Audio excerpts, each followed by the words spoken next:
इसके बाद हम देखते हैं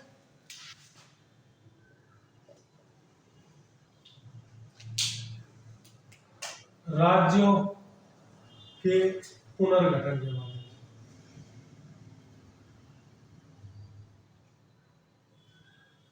देखेगा 15 अगस्त 1947 इस दिन भारत देश आजाद हुआ। इस समय देश को दो भागों में बांट दिया गया, एक पाकिस्तान अलग कर दिया गया और दूसरा भारत ये बना। भारत में इस समय इसके अलावा 552 राजशाही क्षेत्र थे, जिनमें से 549 जो है वो 1947 से पहले भारत में सम्मिलित हो चुके थे। इन्होंने भारत में सम्मिलित होने की सहमति दे दी थी। 3 क्षेत्र, हैदराबाद, जूनागढ़ और जम्मू व कश्मीर, इन 3 क्षेत्र जो थे ये भारत में सम्मिलित नहीं हुए थे। बाद में हैदराबाद के नवाब को यहाँ का नवाब नहीं मानना था, तो सेना की आवश्यकता नहीं पड़ी थी। पुलिस कार्रवाई की गई और हैदराबाद पर कब्जा कर लिया गया। हैदराबाद के नवाब ने पुलिस की शक्ति को देखकर सरेंडर कर दिया। जूनागढ़ में जनमत संग्रह किया गया। जनमत संग्रह जो था वो भारत के पक्ष में आया और जूनागढ़ को भारत में मिला लिया गया। यहाँ का नवाब पाकिस्तान भाग गया। इसके बाद जम्मू कश्मीर ने विलय पत्र पर हस्ताक्षर किए।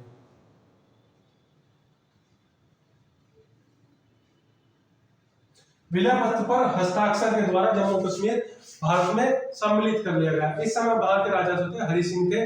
ये पहले किसी भी पाकिस्तान ने भारत में सम्मिलित न होकर अपना स्वतंत्र अस्तित्व बनाए रखना चाहते थे, लेकिन पाकिस्तान ने गड़बड़ी की और उसने अपनी सेना जो थी वो इस पर कब्जा करने के लिए भेज दी।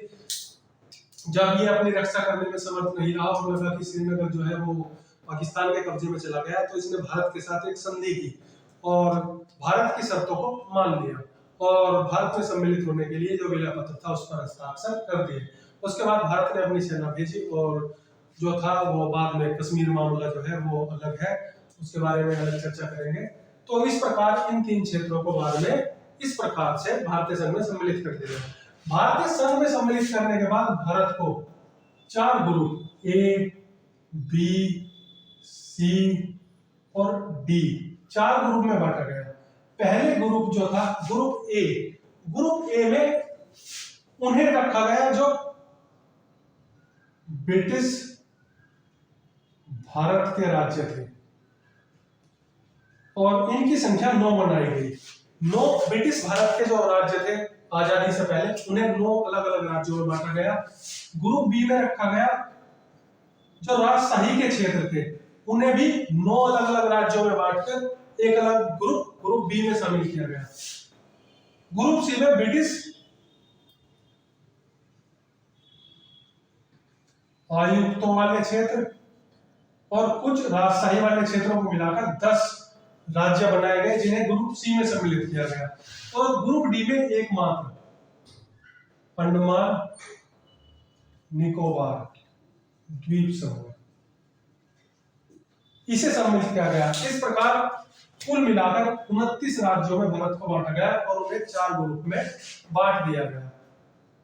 देश आजाद होने के बाद से ही भारत में, स्पेशली दक्षिणी भारत में, भाषाई आधार पर राज्यों के निर्माण की मांग जो थी वो जोर पकड़ रही थी और उसके लिए आंदोलन हो रहे थे। आंदोलन जब बढ़ते गए तो नतीजा ये हुआ, भारत के जो राष्ट्रपति थे डॉक्टर राजेंद्र प्रसाद, इन्होंने इलाहाबाद हाई कोर्ट के रिटायर्ड चीफ जस्टिस थे एसके धर,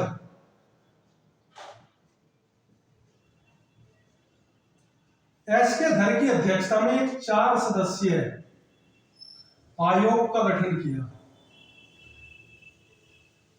जून 1948 में, जून 1948 में एसके धर retired justice Allahabad high court के अध्यक्षता में एक 4 सदस्यीय आयोग गठित किया, जिसका एक कार्य था कि क्या भाषाई आधार पर राज्यों का पुनर्गठन किया जाना उचित है या नहीं, इस बात को लेकर इसे जांच करनी थी।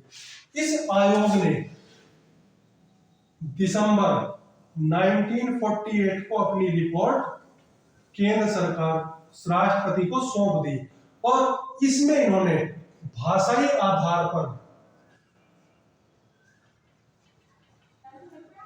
राज्यों के पुनर्गठन की मांग को नकार दिया।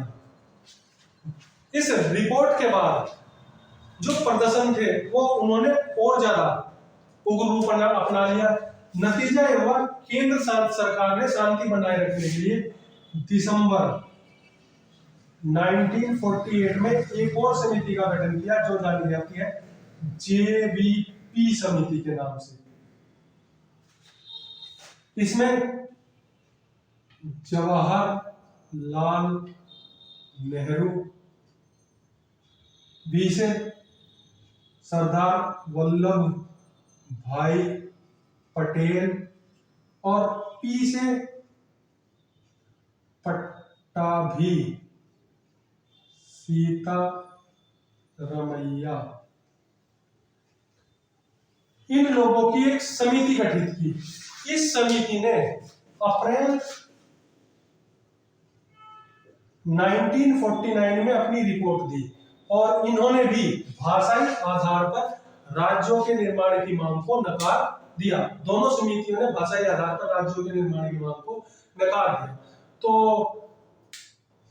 जो विरोध प्रदर्शन करने वाले थे वो इन समितियों की रिपोर्ट को नहीं माने और दिसंबर 1950 स्पेशली 15 दिसंबर 1950 को एक घटना घटित हुई, जिसके बाद केंद्र सरकार को भाषाई आधार पर राज्यों के पुनर्गठन की मांग को मानना पड़ा। इस दिन तमिलनाडु से अलग तेलुगु भाषाई राज्य है, जिसे आंध्र प्रदेश के नाम से जाना गया, अलग आंध्र प्रदेश की मांग को लेकर प्रदर्शन कर रहे एक व्यक्ति जो 58 दिन से भूख हड़ताल पर थे, पोट्टी श्रीरामुलु का निधन हो गया। ये पहले तमिलनाडु क्षेत्र में पड़ता था। तमिलनाडु की मूल भाषा तमिल है, जबकि आंध्र प्रदेश क्षेत्र में तेलुगु भाषा बोली जाती है। तो ये अलग तेलुगु भाषी प्रदेश आंध्र प्रदेश के निर्माण की मांग को लेकर प्रदर्शन चल रहा था। इनमें पोट्टी श्रीरामुलु जो 58 दिन से भूख हड़ताल पर थे अपनी मांग को लेकर, उनका देहांत हो गया।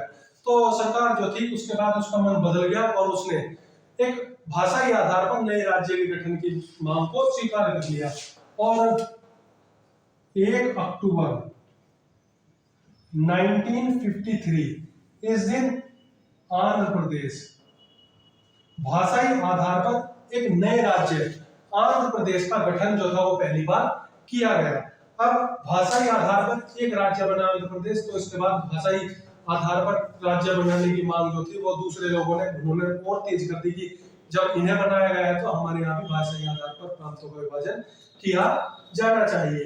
तो नतीजा ये हुआ, जो सरकार थी, सरकार ने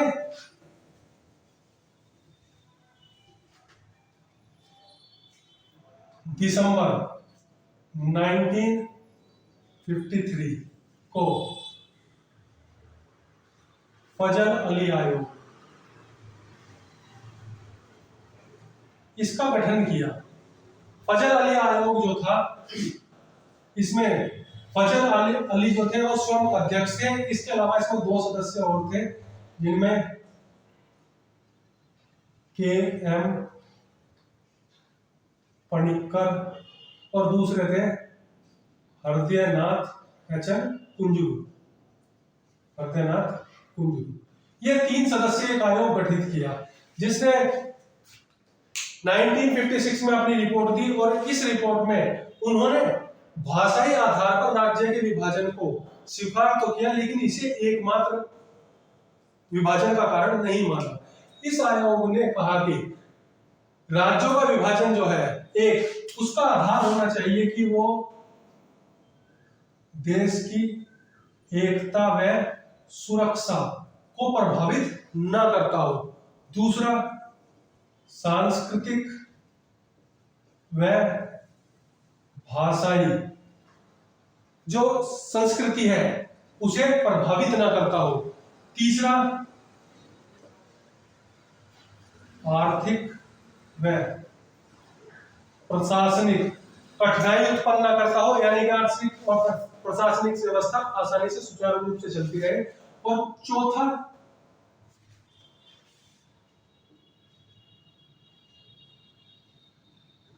जो प्रावधान किया गया,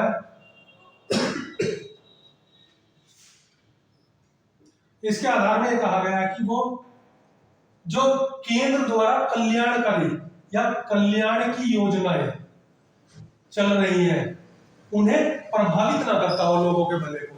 इन 4 आधार पर भाषा जो है राज्यों का पुनर्गठन किया जा सकता है। तो इसके बाद जो है देश में राज्यों का पुनर्गठन शुरू हो गया। और सरकार जो थी उसने पहले जो ये 4 ग्रुप बनाए गए थे, ये जो फजल अली आयोग था इसने अपनी रिपोर्ट में कहा था कि सरकार को इस आधार पर राज्यों का पुनर्गठन करके 10 राज्य और 4 संघ शासित प्रदेशों में देश को बांट देना चाहिए।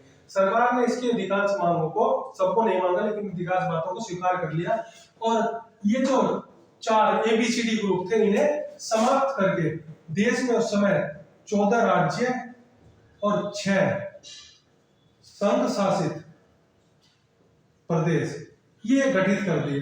ये 4 विभाजन जो था वो समाप्त कर दिया गया। वर्तमान में भारत में 28 राज्य व 8 केंद्र शासित यानी संघ शासित प्रदेश, ये वर्तमान की भारत की स्थिति है। धन्यवाद।